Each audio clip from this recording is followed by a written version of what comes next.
Well, tonight the Waterford community is mourning the loss of a young life. 16-year-old Matthew Westervelt passed away this week, and today the Waterford-Halfmoon School District canceled classes so that students could attend funeral services. But they did open their doors for friends to share their stories about Matthew.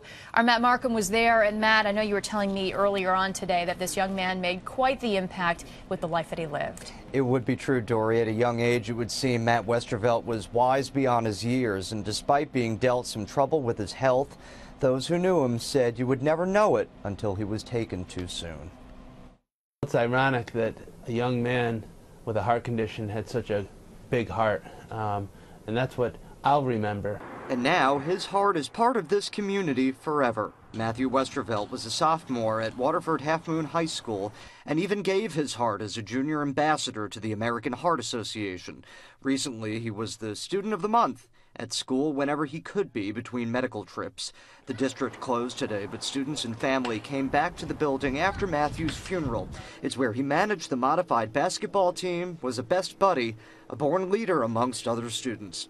They were always coming to him looking for something, for assistance. He was a really easy person to talk to.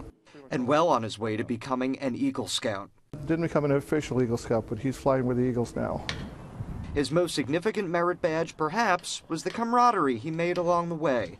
Matt's best friend's grandfather watched the two of them go on ice fishing trips, have sleepovers, pizza parties. We took Matthew into our home like he was one of our own. His gift was an infectious personality.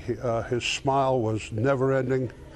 His attitude was always positive. He wants to make sure Matthew's name is never forgotten in this community, one in which he never met a stranger and said hello to everyone, never letting his illness stand in the way. He did not let it define him. It was a piece of who he was, and he never denied that, but what defined him was his zest for life, and that he wanted to do so much, and that he did do a lot. He packed a lot into 16 years. It's truly a remarkable young man. Mr. Riley tells us that the school, as well as the local police and fire departments, are already coming up with ideas for fundraisers in Matthew's name. And Dory, he wanted to be a cardiologist when he grew up.